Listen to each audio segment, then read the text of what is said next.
So we're back on the truck. I got a whole bunch of new parts that have come in. First, we're going to start with doing the U-joints on the axle shafts. So I'm going to pull those out and replace those. I can't really film it just because it's kind of a two-hand operation, and then I'll catch back up. So we have the U-joint apart. They were seized in there pretty good. A little trick that I do is I'll just heat up the cups and then just punch a hole through them with a torch, and that'll give them enough space to contract, like just like if you lanced a pin or something like that. And then they usually smack out pretty easily. These little snap rings, if you can't get them with a good chisel, if you just take a torch, this will heat up and cut really easy. So I just cut those sometimes as well when they're seized in there good.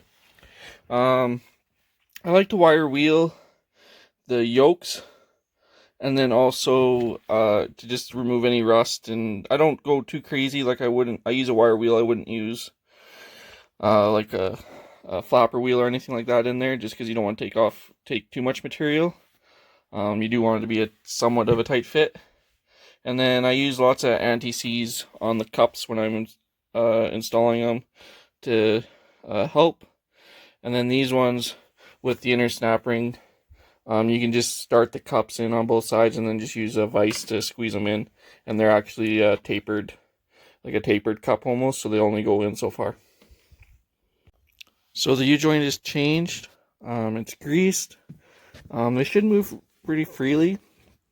If it feels really stiff, sometimes what you can do is just take like a dead blow hammer and just smack on the yokes of the shafts here, and that'll help free them up and set everything. The other thing that you want to look at too when you're doing these shafts is the wear on these ones. These ones are starting to get pretty bad, but I'm going to try them anyways and see if they're not leaking, because if they do leak, I'll be the one doing the repair anyways, so it doesn't really matter, I guess. So we'll try them out. So we got the two new front U-joints in on both sides. So next up is we're going to do the new hubs and rotors on the truck. I forgot to order wheel studs, so I'm going to just take a hammer and hammer these ones out. I'll probably use my air hammer just to make it quicker. So I'll reuse those and get the rotors onto the new hubs, and then we'll get that bolted up, and then we'll move on from there to probably either doing the calipers or putting in the new front shocks. I'll catch back up with you in a moment. I wanted to show why I'm changing the hubs. If you look at this one, see how it can move up and down. The bearings are shot. You can rebuild these hubs, but they're so cheap that really is just cheaper just to buy them. I just got all my parts off of Rock Auto. I find it's the cheapest place to get this kind of stuff. It's cheaper to just pay for the shipping than it is to pay the markup at local parts stores, as shitty as that sounds. It's just the harsh reality of it. So on these second gen trucks, I believe 2000 to 94, how you do the hubs on these and brake pads, or sorry, rotors, is once you have to press these out, so the hub goes into here, and then you spin it to line up your holes, and then the studs, so the studs aren't a press fit into the rotor, so they go through the rotor first. This is the section that rides on the rotor, and then it's actually a press fit into the hub. So it grabs on these little teeth here, and that's what keeps it from turning when you are torquing your wheel. So yeah, I'm going to clean these up, and I usually put a little bit of moly paste on these when I put them together, just to ease insulation. And we'll get these hubs and rotors all put together, and then they can be bolted onto the truck. Okay, so we got the new studs in, or not the new studs, but the new rotors to the new hubs. So I just took my air hammer with just a regular pin on it, and I just air hammered them in. It only takes a couple seconds to seat them. You'll know that they're fully seated just by a tone change. And then yeah, they're ready to go on. I just gotta do the other one really quick, and then it's literally just coat this in anti-seize, because these can be a real pain when they get over time. They get seized on there on these trucks, and bolt her on. And then technically I could put wheels under the front of the truck to get it sitting on its own axles again, but I still got a bunch more parts I want to put on first. So we got the hubs and rotors installed on the truck. It's just 4 mounting bolts. Let's see if we can get it right there. Like I said, anti-seize is really your friend on these trucks, just because this gets full of corrosion and water, and it really likes to rust up.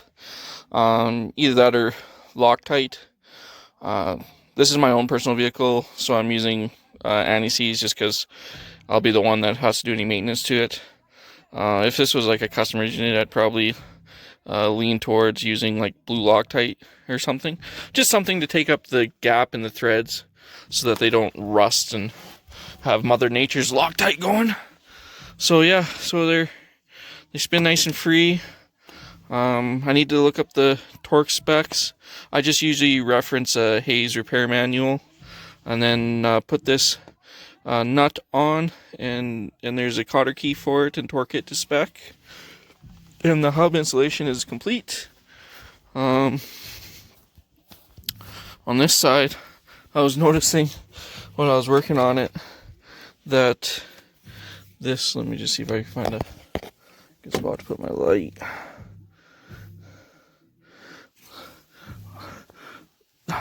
So the what is this? The tie rod here. They never tightened this nut up fully, which is probably has a part to do with some of their weird tire wear that they're getting. Because this is just like and I haven't touched that. Like I noticed it didn't have a cotter key in it, so I'll have to loosen that off, and eventually I want to replace all this stuff. But for now, I'm just going to loosen it off, clean up the threads, and hammer her tight. Most of the stuff actually isn't even that worn out. Like, somebody spent some money on it, on this front end. They just didn't know what they were doing as far as assembly. So, goes to show you, I guess, that, you know, simple things like tightening hardware is a big part of doing a good quality job. So yeah, so I just gotta clean up my tools. It's like, I don't know, 10:30, 11 at night, and I will catch up with you guys in the morning. Okay, so it's the next day. I've been going at it all morning here. I got the new calipers and brake pads in, replaced the brake lines. The torque for this was 170 foot-pounds. The 4 bolts that hold the hub on is 125 foot-pounds. I got the control arms here tightened up. I went through all the steering components and tightened everything up. I just got to put cotter pins in. The new shocks are semi in place. I got to jack the front end of the unit up to get the top rubbers in. The new steering shaft is in, along with the steering box. These bolts are 140 foot-pounds. I use lots of anti-seize on everything. I can't state it enough how with this stuff you kind of want it to be serviceable again. What else? The new front brake line on this side. And yeah, so pretty much, oh, and we put on the new master cylinder with the brake reservoir for this unit. I just got done that. So yeah, I'm pretty much just about all out of parts for the front end that I ordered. I just got to tighten up the shocks and then throw some wheels on it, and I can take it off the stands on the front here. and we can move on to doing the rear end. That'll be the next video. Is I'm gonna get this thing up in the air and cut the U-bolts and roll this other rear end underneath there and put her all together, and then the truck will be able to roll around, which will help, and then hopefully we'll be able to move on to some funner things to do. I would like to take it to the car wash and pressure wash it now that once it's able to roll onto my trailer, and yeah, start getting the interior stripped out.